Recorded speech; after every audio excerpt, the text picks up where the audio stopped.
Учурда ар бир экинчи айымдын же мырзанын негизги көйгөйү ашыкча салмактан арылуу. Бул максаттын аркасында ар кайсы эшикти кагып, маселенин оң чечимин издеп келишет. Арыктоо бул жеңил гана маселе же ачкалык менен чечилип калчу көйгөй эмес. Анда жеке дисциплина, конкреттүү максат жана тынымсыз аракет сарпталат. Ашык салмактан арылууга максат койгон күндөн тарта жекече план түзүп, пландын аягында жетүүчү нормадагы салмак даражасын белгилешиңиз керек.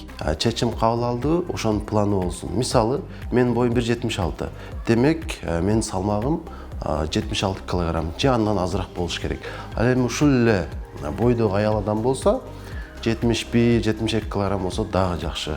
Демек, мисалы айталы мен азыр 90 кг болсом, биринчи алгачкы 2 айда 3 кг түшсүн деп кое берели. Калган айларда ашып кетсе 2 кг болсо 1 кг түшөт.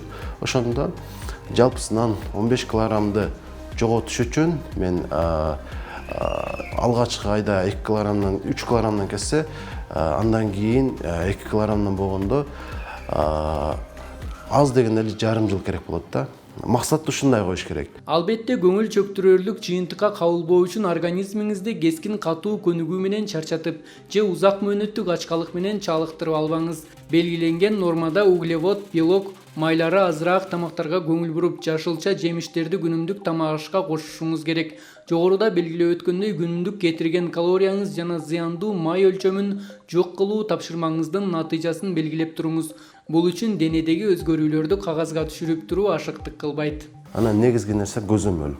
Кантип көзөмөлдөйбүз? Эки нерсе аркылуу. Биринчиси албетте бул тараза туура көрсөткөн. Ар күнү болбосо дагы аз дегенде бир жумада бир жолу түшүп туруш керек. Себеби салмак азайып атабы же тескерисинче көбөйүп барат да, ошону билип туруш керек.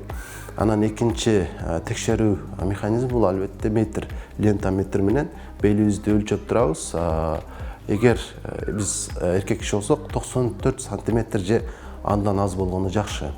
Ал эми аялдык болсо 80ден аз болуш керек. Анан негизги нерсе бул мээнет да. Себеби аракетсиз эч качан жыйынтык болбойт. Мисалы, өргө карап ошол велосипед тээп баратсак, сөзсүз түрдө педал тебиш керек. Болбосо кулайбыз. Ошол сыяктуу эле арыктоодо дагы сөзсүз аракет кылыш керек болот.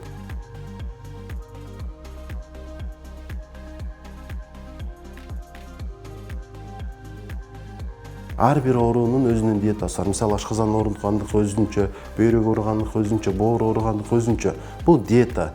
Ал эми туура тамактануу башка нерсе. Стандарт катары бардык адамдарга бирдей сунуштарды берсе болот. Диета деп мындай коркунуч дагы жаратат да адамда. Ошон үчүн диета деген сөздү колдонуштун кереги жок. Болгону туура тамактаныш керек. Биз мисалы эгерде тойгончо жеп эле жашасак деле арыктасак болот өзү. Биз тойгондон кийин дагы жейбиз да. Ушул нерсени оңдоп коюп деле жыйынтыкка жетсе болот. Ошол бир чечимдин планы болуш керек. Анан сөзсүз түрдө күндөлүк дептер ачыш керек. Күндөлүк ошол биздин башыбызда ушунчалык көп нерсе бар. Анын баары алмашып тура берет да. Керектүү нерселерди тартиби болуш үчүн кагазды колдонгон эң жакшы. Күндөлүктү колдонгон. Ашыкча салмакка кабылган адамдар негизинен бул маселе тамак аштагы дисбалансты тууралоодон чечилерине ишенишпейт.